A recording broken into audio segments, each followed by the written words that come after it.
Miscelânea Histórica. Olá a todos e bem-vindos à Miscelânea Histórica número 46 do podcast Falando História. Eu sou o Roger Lides Duz e comigo está, como sempre, não é? Paulo M. Dias. Olá. E o que trazes esta semana aos nossos ouvintes nesta nossa quiche de temas históricos, Paulo?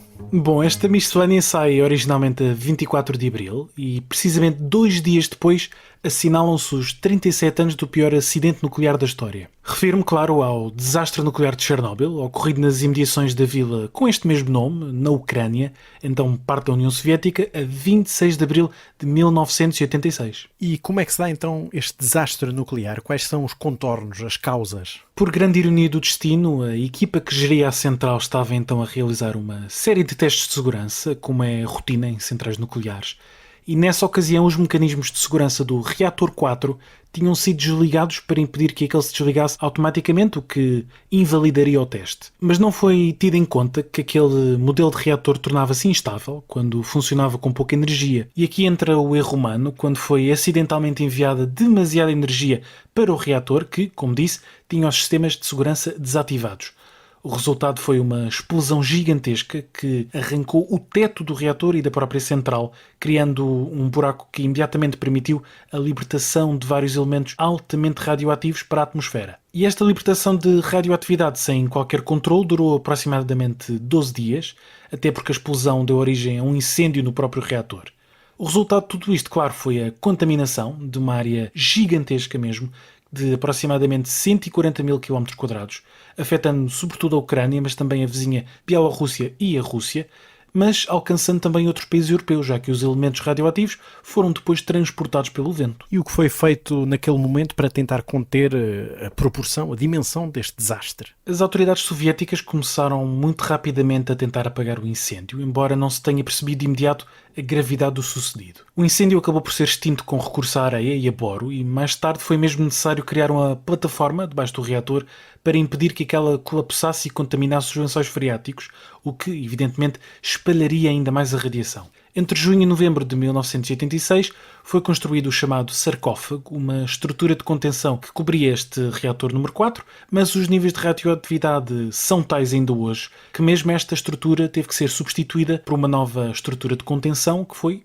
curiosamente, terminada apenas em 2017.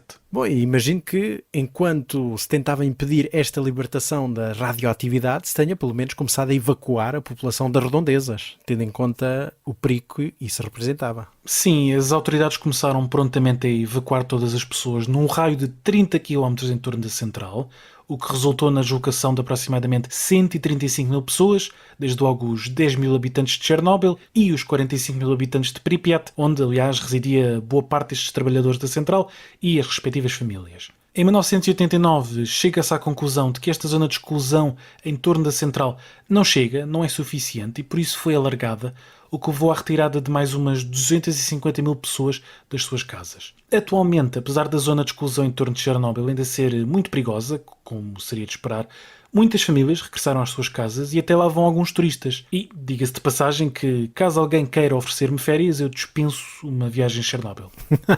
Acho que não és o único.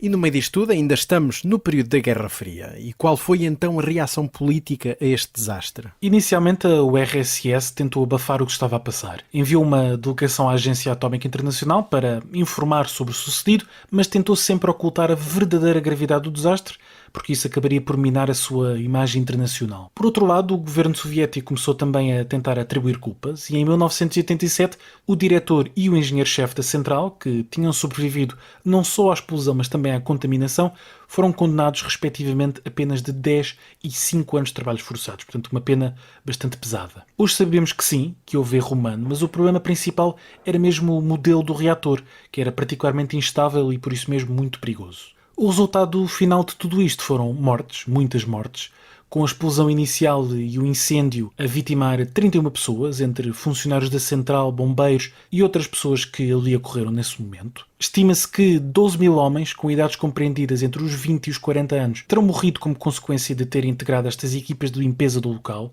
e isto no período logo após a explosão. Em 1996, o governo ucraniano emite mesmo um relatório que contabiliza um total de 125 mil mortes derivadas do acidente, um número absolutamente astronómico, sobretudo se tivermos em conta que se tinham passado apenas 10 anos desde o desastre. E de resto, as sequelas deste desastre ainda se fazem sentir, sobretudo em crianças, com as taxas de cancro da tiroide em crianças ucranianas e bielorrussas a serem muitíssimo elevadas.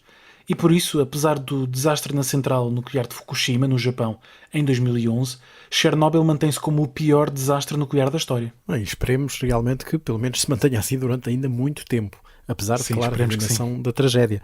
Mas já agora também fica uma recomendação para os nossos ouvintes, a excelente série da HBO, intitulada precisamente Chernobyl, com 5 episódios de 2019, que é uma série que conta a história precisamente deste desastre nuclear de uma forma muito bem feita.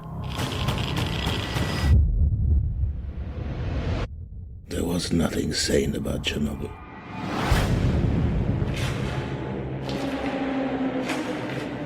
I'm pleased to report that the situation in Chernobyl is stable. No, Chernobyl is on fire. And every atom of uranium is like a bullet. You are dealing with something that has never occurred on this planet before. Sim, é verdade, apesar de condensarem alguns elementos, porque evidentemente trata-se de uma série e não de um documentário. E em todo o caso, o que trazes tu esta semana, Roger? Ora bem, como disseste, esta miscelânea sai originalmente no dia 24 de Abril e no dia 26 comemora-se o batismo do famoso poeta e dramaturgo inglês William Shakespeare no longínquo ano de 1564. E digo batismo porque desconhece completamente a data de nascimento e só temos registro então do seu batismo. Era filho de John Shakespeare, um comerciante que acumulou durante muitos anos cargos municipais, e de Mary Arden, proveniente de uma família de pequenos agricultores locais. E apesar de ser uma figura maior da literatura inglesa, se não a maior delas todas, não se sabe tanto sobre o período inicial da sua vida, não é? Mas isso é algo normal para este período. Sim, exatamente. Estamos num tempo de transição no que diz respeito aos registros pessoais. Isto é, no mundo católico, é o Concílio de Trento que vai obrigar as paróquias a terem registros paroquiais. Isto é, quando estamos a falar de registros paroquiais, são registros de batismo, de casamento e de óbito. E no mundo protestante, onde a Inglaterra se inclui neste período, isso também vai acontecer. E estes documentos são os únicos que documentam estes momentos importantes da vida destas populações. Caso ainda subsistem, claro, porque podem ter sido destruídos por diversos motivos, como guerra, fenómenos naturais, como terremotos, inundações, incêndios, entre outros. E para trás temos sempre muitas dúvidas, a não ser quando se tratam de elementos da nobreza que deixavam elementos escritos de forma mais frequente.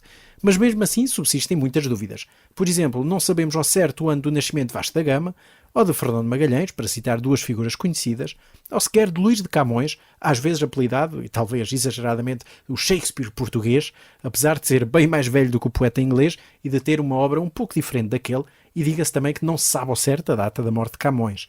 Mas resumindo isto tudo, não se sabe o dia do nascimento de Shakespeare e apenas o do batismo, o que não é incomum, lá está, para esta época. E como também já dissemos em várias miscelâneas e até episódios, estes pormenores têm, no geral, pouca relevância, tendo em conta o percurso destas personalidades. Exatamente. Ele poderá ter nascido no dia 23 ou 24 de Abril, mas não altera nada a sua biografia. E esta é uma biografia rica, tendo em conta aquilo que alcançou, que é a imortalidade literária. E hoje, 400 anos depois da sua morte, em 1616, continua a ser conhecido por toda a gente com alcance mundial, graças às obras que deixou, como Romeu e Julieta, Hamlet, Macbeth ou Otelo, entre tantas outras, e que têm, por exemplo, até vindo a ser traduzidas e se encontram facilmente em português. Mas no meio disso tudo há uma característica das obras de Shakespeare que está ligada à história de Cristóvão Colombo, que trouxemos aqui no nosso episódio 26. E imagino que te estejas a referir às teorias da conspiração sobre quem escreveu realmente as peças de Shakespeare. Obviamente, não é? Para Colombo temos todas as teorias fantasiosas sobre a sua naturalidade, se era genovês, como toda a documentação aponta, ou se era português. No caso de Shakespeare, há teorias de que não foi ele a escrever as suas obras, e tal como as teorias do Colombo, não genovês, estas só apareceram no século XIX. Os defensores de que Shakespeare servia de testa de ferro para outra pessoa publicar obras dividem-se em muitas fações, mas as principais são as que defendem que William servia de intermediário para, por exemplo, Francis Bacon, o famoso filósofo, ou para o poeta Christopher Marlowe, ou ainda para Mary Sidney, Condessa de Pembroke. Ou ainda, alguns acreditam que é um coletivo de várias destas personalidades, ou a mais famosa teoria delas todas, a de que se tratava de Edward de Vere, 17º Earl de Oxford. Claro que os nossos ouvintes já devem ter adivinhado que estas teorias têm poucas bases, aproveitam apenas as informações que lhes convém e já foram desmontadas muitas vezes. O que não quer dizer, lá está, como qualquer boa teoria da conspiração, que não seja popular. Como se pode ver, aliás, no filme de 2011, Anónimo, realizado por Roland Emmerich, e que biografa a vida de Shakespeare segundo esta tese oxfordiana, isto é, da verdadeira autoria por parte de Edward de Vere. E por isso, neste 26 de Abril, relembramos o batismo de William Shakespeare e todas estas pequenas questões levantadas por esta data. E curiosamente, hoje trouxemos ambos acontecimentos de 26 de Abril, Sim. Um desastre nuclear e para alguns um desastre literário, sobretudo para, segundo consta, os estudantes britânicos que, como nós, têm que aprender Shakespeare na escola. Sim. E relativamente às sugestões da semana, o que trazes? Olha, trago uma sugestão de um livro de Malin Newitt, publicado agora, neste ano de 2023, pela Alma dos Livros, e intitulado Portugal, a História da Expansão Marítima. E é um livro originalmente já com alguns anos, foi publicado originalmente em 2005, e cobre todo o período da expansão marítima portuguesa entre o ano de 1400 e o ano de 1668, ou seja, do século XV até ao século XVII, e é uma síntese bem feita, muito interessante, e que permite realmente perceber o que foi o processo de construção do Império Português. E tu, Paulo, qual é a tua sugestão da semana? Bom, como as coisas costumam até estar interligadas acidentalmente, hoje trago um livro de Serhei Plokhy, Átomos e Cinzas, uma história global dos desastres nucleares, publicado pela Presença neste ano de 2023 e que aborda, claro, Chernobyl, mas não só, também Fukushima e outros desastres e testes nucleares feitos ao longo da história, sobretudo durante o século XX, mas também com alguma incidência no século XXI, como se percebe, Fukushima 2011.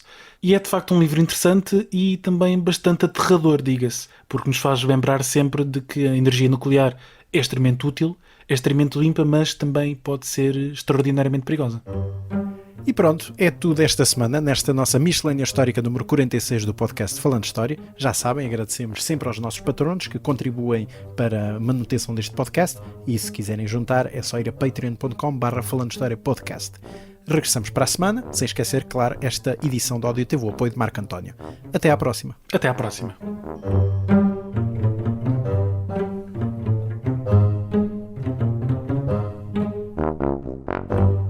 Miscelânea Histórica.